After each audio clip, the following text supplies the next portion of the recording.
Alan Watts a passé des années à étudier les religions orientales occidentales, et il a découvert quelque chose que beaucoup préfèrent ne pas admettre.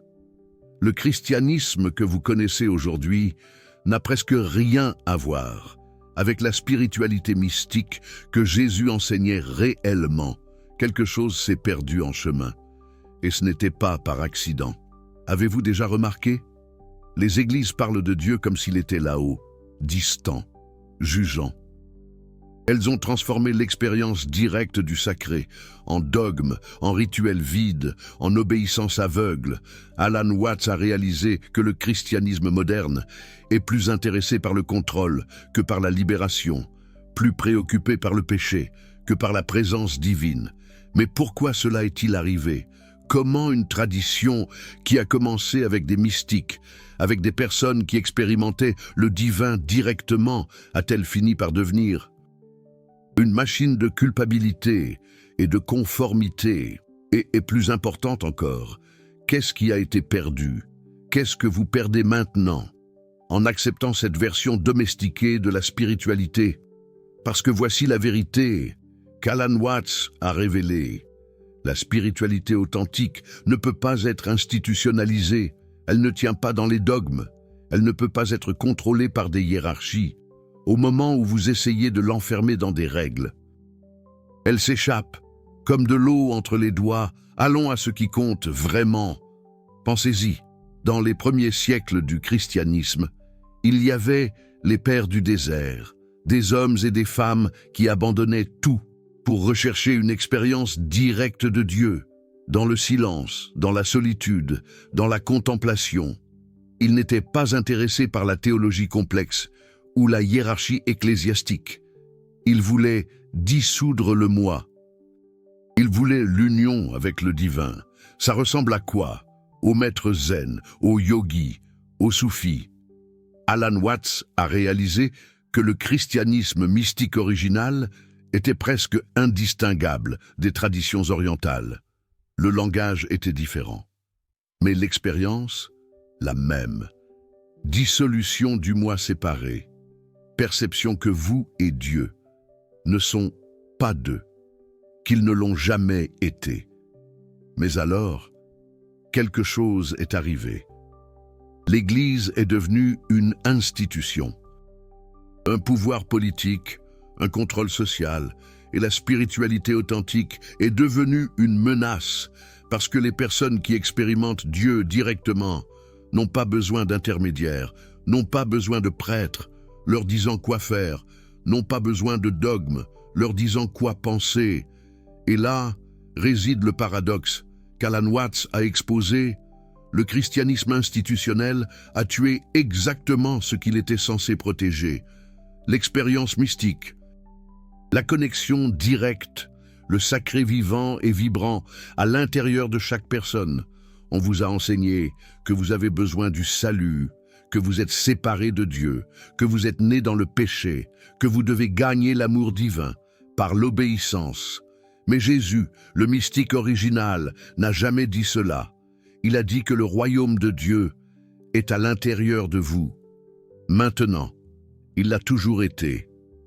Pourquoi cette vérité a-t-elle été cachée? Pourquoi ont-ils transformé la libération en esclavage spirituel? Alan Watts avait une réponse, et elle n'est pas confortable. L'Église a réalisé toute que l'expérience mystique directe était impossible à contrôler. Les mystiques ont toujours été dangereux. Pour les institutions, ils n'obéissent pas, ils transcendent, ils dissolvent les structures qui maintiennent le pouvoir en place. Alors, l'Église a fait ce que toute institution fait. Et quand elle se sent menacée, elle a remplacé l'expérience par la croyance. Elle a remplacé la présence par le rituel. Elle a remplacé l'éveil par la conformité. Et cela a fonctionné pendant des siècles. On vous a enseigné à croire en Dieu, pas à l'expérimenter.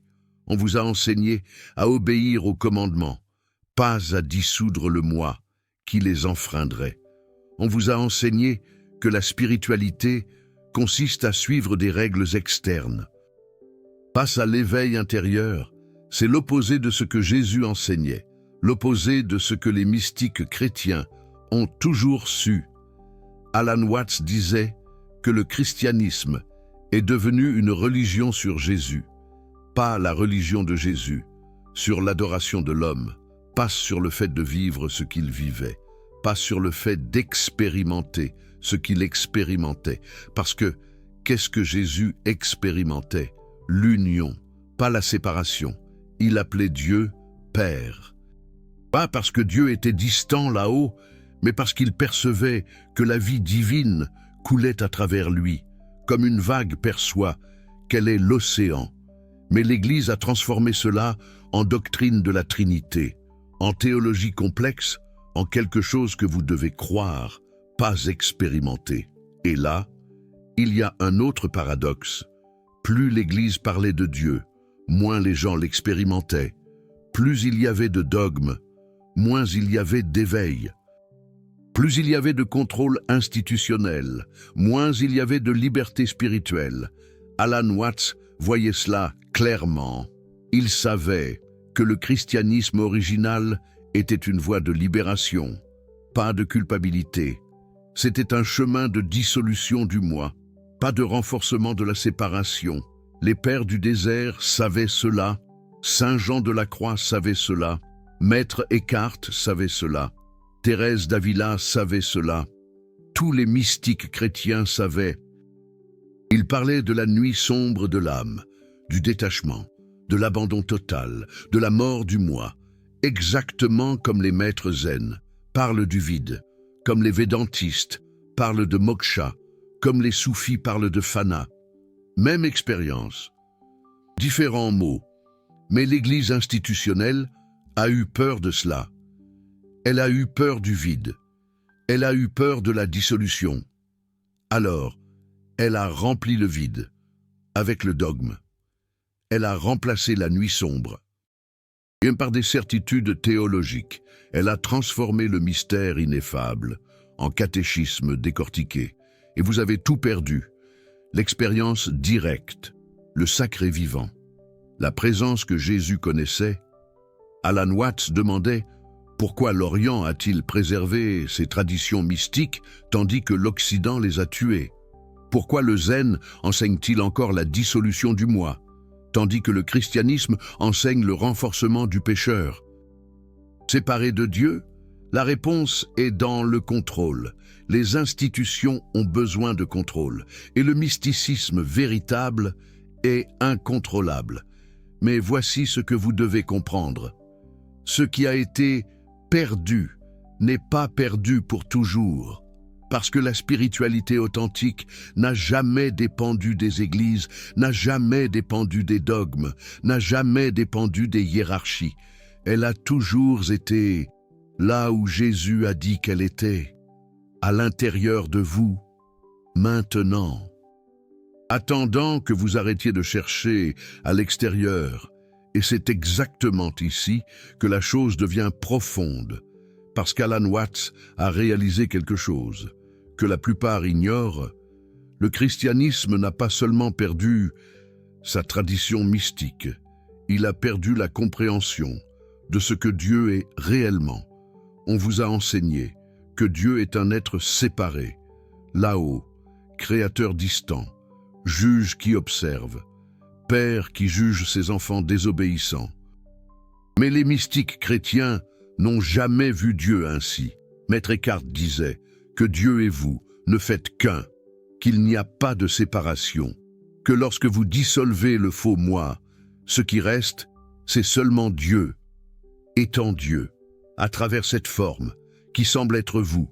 Est-ce de l'hérésie? L'Église a pensé que oui, Eckhart a été jugé, ses œuvres ont été condamnées. Pourquoi? Parce qu'il disait la même chose que Jésus a dite, que Bouddha a dite, que Lao Tse a dite, qu'il n'y a pas de vous séparés du tout. Il n'y en a jamais eu. La séparation est une illusion, et dissoudre cette illusion est ce que nous appelons l'illumination, ou le salut, ou l'union mystique, ou comme vous voulez appeler l'indicible. Alan Watts adorait souligner l'ironie. L'Église a condamné comme hérésie exactement ce que Jésus a vécu, l'expérience de non-séparation, d'unité avec le Père. Moi et le Père sommes un. Comment cela est-il devenu hérésie? Comment l'expérience centrale du fondateur est-elle devenue un danger pour l'institution qui porte son nom? Le contrôle. Toujours le contrôle. Parce que si vous compreniez vraiment que le royaume de Dieu est en vous, que vous et Dieu ne faites qu'un, que votre véritable nature est divine, maintenant, vous n'auriez plus besoin de l'Église. Vous n'auriez plus besoin de salut extérieur. Vous n'auriez plus besoin de médiateur. Vous seriez libre, spirituellement libre, et les institutions ne survivent pas grâce aux personnes libres. Elles ont besoin de dépendance, de culpabilité, de peur, de séparation. Alors l'Église a transformé l'évangile de la libération en évangile de la culpabilité. Elle a transformé la bonne nouvelle, que vous êtes déjà divin, en mauvaise nouvelle, que vous êtes un pécheur séparé, ayant besoin de salut, exactement l'opposé. Et Alan Watts voyait que cette inversion a créé des névroses occidentales uniques, une culpabilité chronique, une sensation de ne jamais être assez bien, une peur du jugement divin, une obsession du péché. L'Orient n'a pas ces névroses. Pourquoi? Parce que le bouddhisme n'a jamais dit que vous êtes séparés de la nature de Bouddha. L'hindouisme n'a jamais dit que vous êtes séparés de Brahman. Le taoïsme n'a jamais dit que vous êtes séparés du Tao. Ils disent que vous avez oublié, que vous dormez, mais pas que vous êtes fondamentalement séparés et pécheurs. Grande différence. L'une mène à la libération, l'autre mène à la névrose. Et voici le paradoxe le plus profond qu'Alan Watts a révélé. Le christianisme avait tout pour être une voie de libération aussi puissante que le zen. Il avait des mystiques incroyables, il avait des enseignements profonds, il avait le message central d'union avec Dieu. Mais il a tout jeté. Il a choisi le contrôle institutionnel. Au lieu de la libération spirituelle, il a choisi le dogme. Au lieu de l'expérience, il a choisi la hiérarchie. Au lieu de l'éveil direct. Et que reste-t-il? Une coquille vide, une forme sans substance, une église sans spiritualité vivante.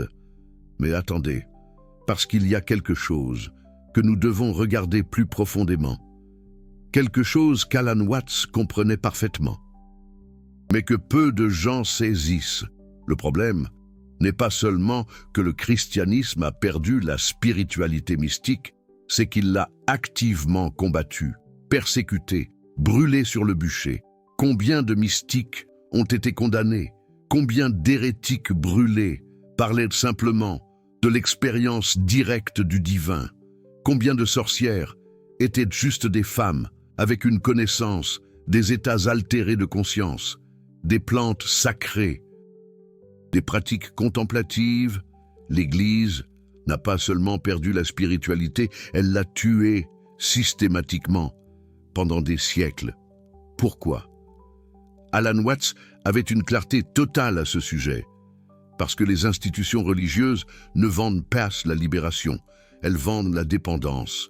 Elles ne veulent pas que vous vous éveilliez, elles veulent que vous obéissiez. Un éveillé n'a pas besoin d'église, n'a pas besoin de prêtre, n'a pas besoin de sacrement. Il a déjà trouvé ce qu'il cherchait, et ce n'était pas là où l'Église disait que c'était à l'intérieur. Ça l'a toujours été. Mais voici le retournement, la chose la plus folle qu'Alan Watts a perçue. Le christianisme a tué sa propre spiritualité, mais n'a pas réussi à tuer la soif spirituelle des gens. Alors, que s'est-il passé? Les gens ont commencé à chercher ailleurs, en Orient, dans le bouddhisme, dans l'hindouisme, dans le taoïsme, exactement là où ces traditions ont été préservées, là où la dissolution du moi est encore enseignée, là où l'union mystique est encore possible. Et l'Église, elle est restée vide, parce qu'elle offre ce que personne ne veut plus, la culpabilité sans libération, le dogme sans expérience, le moralisme sans transformation. Vous voyez l'ironie? L'Occident a dû importer d'Orient la spiritualité qu'il avait déjà et qu'il a détruite. Il a dû apprendre le zen pour récupérer ce que les pères du désert savaient. Il a dû étudier le Vedanta pour comprendre ce que Maître Eckhart enseignait. Alan Watts a été l'un des ponts. Il a amené l'Orient vers l'Occident, mais pas parce que l'Orient était supérieur, parce que l'Orient a préservé ce que l'Occident a tué.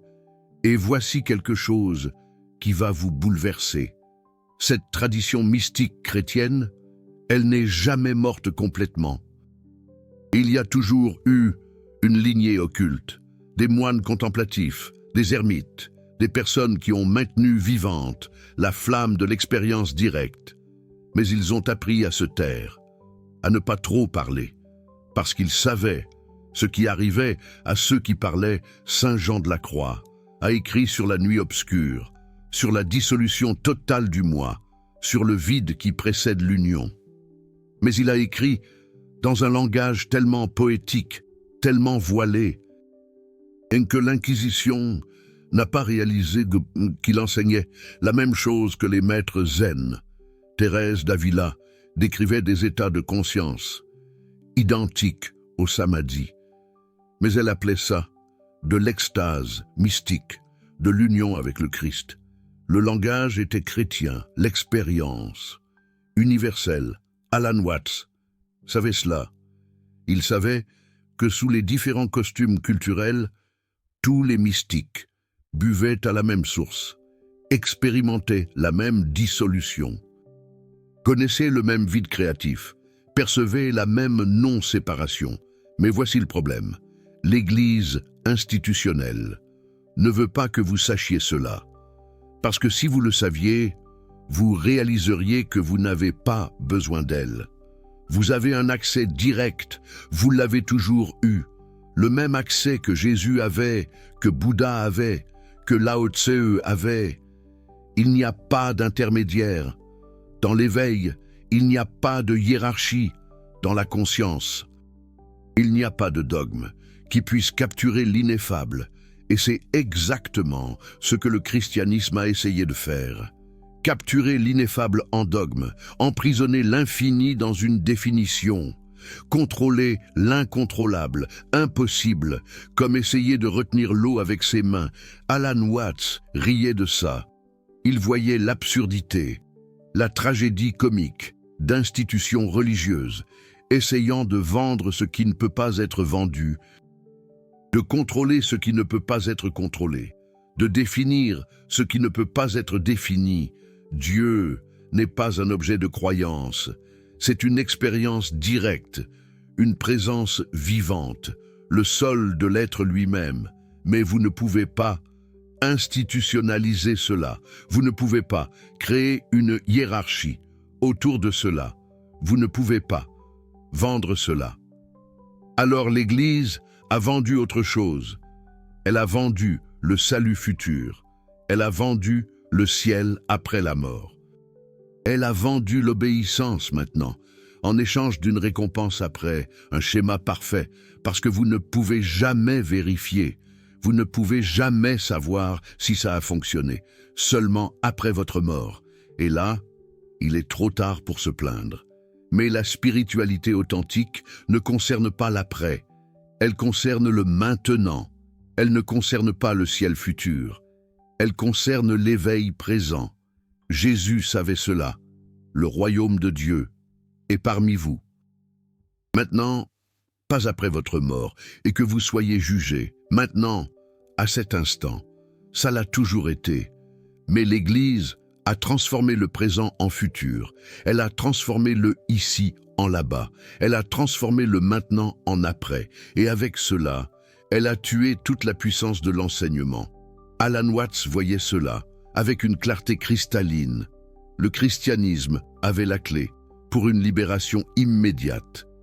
et l'a échangé contre un système de contrôle différé, la pire affaire de l'histoire. Et voici quelque chose qui va vous choquer. Quand on comprend vraiment ce que Jésus enseignait, quand on lit les évangiles avec les yeux de quelqu'un qui connaît les traditions mystiques, cela devient évident. Jésus enseignait la non-dualité, l'union, la dissolution du moi séparé, exactement ce que Bouddha enseignait, ce que les Upanishads enseignent, ce que le Tao Te Ching enseigne. Mais l'Église a transformé cela en dualisme extrême. Dieu là-haut, vous ici-bas, ciel et enfer, bien et mal, sauvé et damné, séparation totale, exactement l'opposé de ce que Jésus a vécu et enseigné. Comment cela est-il arrivé? Comment le message d'union s'est-il transformé en doctrine de séparation? Alan Watts avait une théorie. Il pensait que lorsque le christianisme est devenu religion officielle de l'Empire romain, il a dû s'adapter. Il a dû devenir un outil de contrôle social. Il a dû être utile aux empereurs, pas aux mystiques. Et la mystique est dangereuse pour les empires, parce que les personnes éveillées n'obéissent pas aveuglément. Elles voient à travers les illusions, y compris les illusions de pouvoir et de hiérarchie. Alors, l'Église a tué la mystique et a gardé la moralité. Elle a gardé les commandements, mais a tué l'éveil. Elle a gardé l'obéissance, mais a tué la libération. Et ça a fonctionné. Pendant des siècles, l'Église a été l'un des principaux piliers de contrôle social en Occident. Maintenant, les gens obéissants, coupables, avec peur, mais elle a payé un prix. Elle a perdu son âme, littéralement. Parce que l'âme du christianisme était l'expérience mystique, c'était l'union avec Dieu, c'était la transformation intérieure, c'était ce que Paul appelait « mourir pour renaître », ce que Jésus appelait « naître de nouveau ». Pas une naissance littérale, la mort du faux moi, l'éveil de la vraie nature, mais l'Église a transformé cela en baptême ritualiste, en sacrement extérieur, en un autre moment de contrôle institutionnel. Tout ce qui était intérieur est devenu extérieur. Tout ce qui était expérience est devenu rituel. Tout ce qui était transformation est devenu conformité. Et ici, bien ici, est le cœur de ce qu'Alan Watts essayait d'éveiller chez les gens. Vous n'avez pas besoin de permission pour expérimenter le divin. Vous n'avez pas besoin de l'approbation de l'Église. Vous n'avez pas besoin d'un prêtre comme médiateur. Vous n'avez pas besoin d'un sacrement pour valider. Vous êtes la manifestation de Dieu se produisant maintenant. Vous êtes l'univers s'expérimentant à travers cette forme. Vous êtes l'expression du divin, pas séparé, jamais. Et reconnaître cela n'est pas blasphème. C'est l'éveil. C'est ce que Jésus a reconnu. Ce que tous les mystiques reconnaissent, mais l'Église a appelé cela de l'hérésie, parce que si tout le monde reconnaissait sa nature divine, qui aurait besoin de l'Église? Personne. Et voilà la peur institutionnelle, la terreur de devenir insignifiant. Alors, l'Église vous a maintenu endormi, elle vous a maintenu en train de vous sentir pécheur, elle vous a maintenu dépendant d'un salut extérieur, alors que la vérité a toujours été. Vous êtes déjà sauvés, vous n'avez jamais été perdus, parce qu'il n'y a pas de séparation à surmonter. Jamais. Il n'y a que l'oubli à défaire, l'illusion à dissoudre, le rêve à réveiller. Et cela ne nécessite pas d'église. Cela requiert le silence, la contemplation, la dissolution, l'abandon, les mêmes pratiques que les pères du désert pratiquaient, que les maîtres zen pratiquent, que les yogis pratiquent, des pratiques universelles. Parce que la vérité est universelle. Seuls les habillements culturels changent. Alan Watts passait son temps à traduire entre les cultures, montrant que le zen et le christianisme mystique pointent vers la même lune, utilisent des doigts différents, mais la lune est la même. Et vous, en écoutant cela maintenant, commencez-vous à sentir? Commencez-vous à réaliser ce qui vous a été volé, ce que votre propre tradition avait et a caché? l'expérience directe du sacré, l'union mystique, la dissolution libératrice, tout cela était là, dans le christianisme original, chez les pères du désert, chez les mystiques, dans les pratiques contemplatives, mais cela a été enterré, caché, remplacé par le dogme et le contrôle. Et maintenant, que faites-vous avec cela? Alan Watts dirait « Ne vous révoltez pas, ne créez pas une nouvelle séparation en luttant contre l'Église. Ce serait juste le moi créant plus de moi. Au lieu de cela, allez directement à la source. Recherchez l'expérience que les mystiques ont eue, pas la croyance à propos de l'expérience elle-même. Asseyez-vous en silence, dissolvez le bavardage mental, entrez dans la présence. Pas la présence de quelque chose, juste la présence, être conscience pure. Et là, dans cet espace sans mots, sans concept, sans moi, vous trouvez ce que Jésus a trouvé, ce que Bouddha a trouvé, ce que tous ont trouvé. Ce n'est pas quelque chose de nouveau, ce n'est pas quelque chose de spécial, c'est ce qui a toujours été là, ce que vous avez toujours été.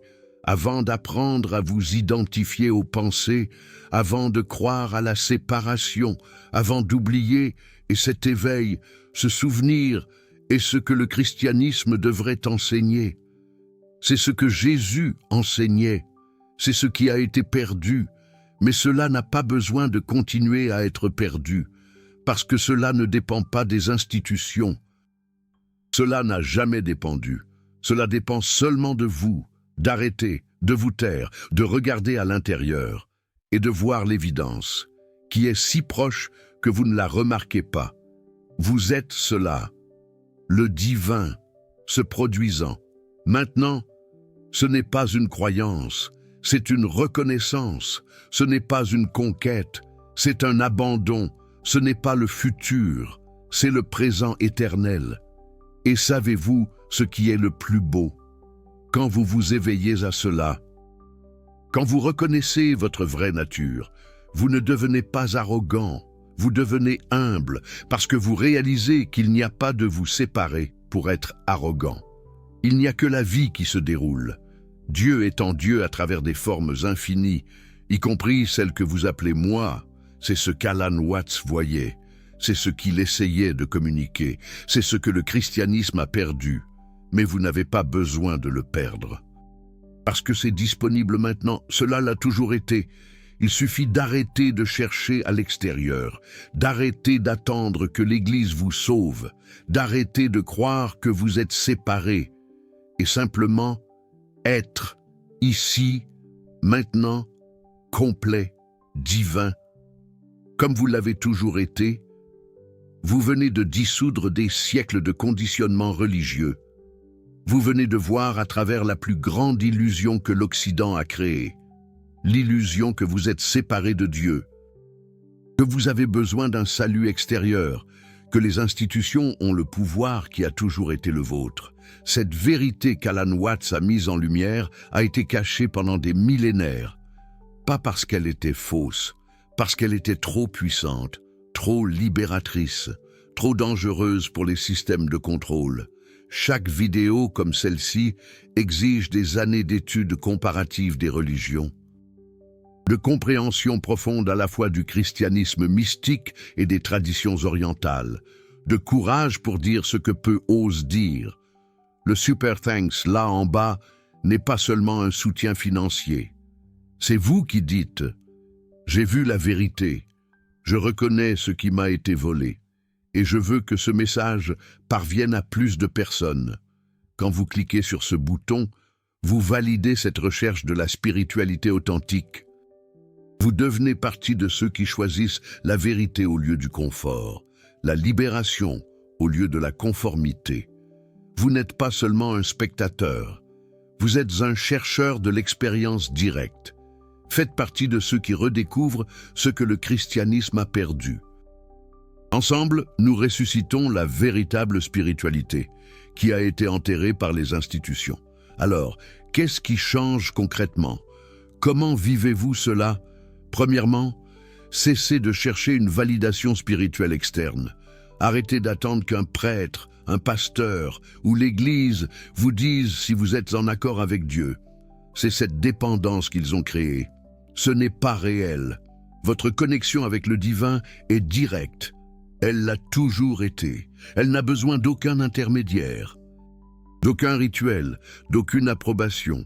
Deuxièmement, commencez à pratiquer ce que les mystiques pratiquaient, le silence, la contemplation, la présence, pas comme une obligation religieuse, mais comme un retour à ce que vous êtes. Asseyez-vous. Silenciez votre esprit. Observez simplement. Ne forcez rien. Ne cherchez aucune expérience spéciale. Soyez simplement.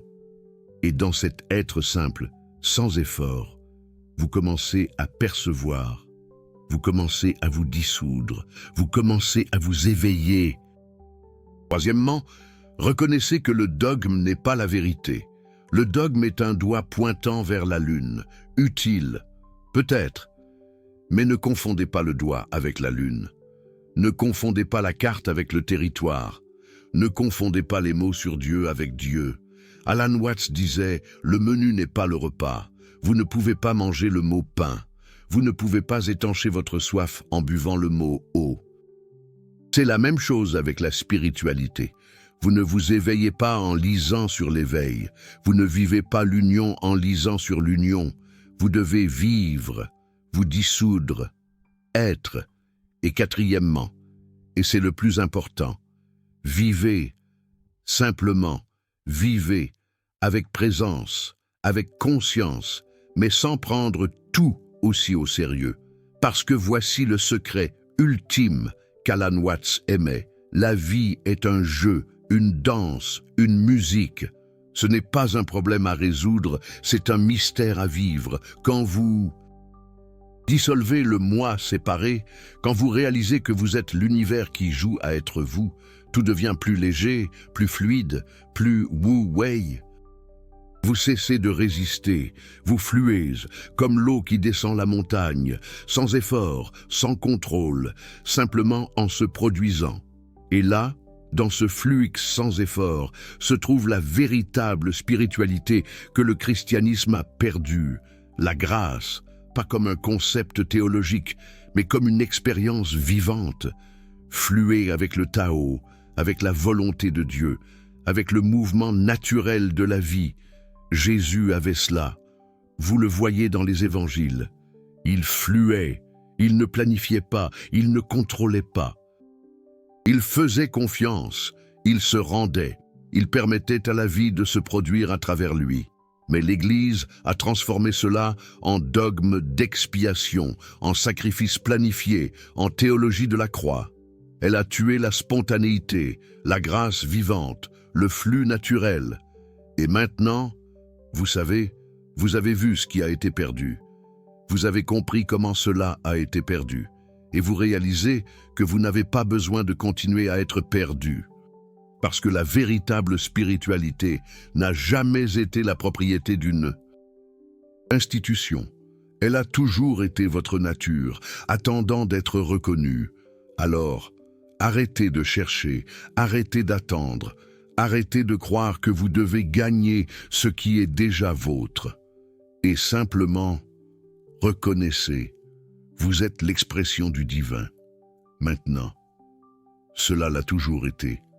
Cela le sera toujours, pas parce que l'Église l'a dit, mais parce que c'est la vérité que Jésus a vécue, que Bouddha a vécue, que tous les éveillés ont vu, et maintenant, vous aussi, vous voyez, à travers. Le voile, au-delà du dogme, directement au cœur du mystère. Bienvenue à ce que vous avez toujours été. Écrivez dans les commentaires. Sentez-vous que votre tradition religieuse vous a caché la véritable expérience mystique? Quel a été le moment où vous avez réalisé que la spiritualité authentique ne se trouve pas dans les institutions? Créons ici une communauté de chercheurs qui ont choisi l'expérience directe au lieu d'un dogme confortable.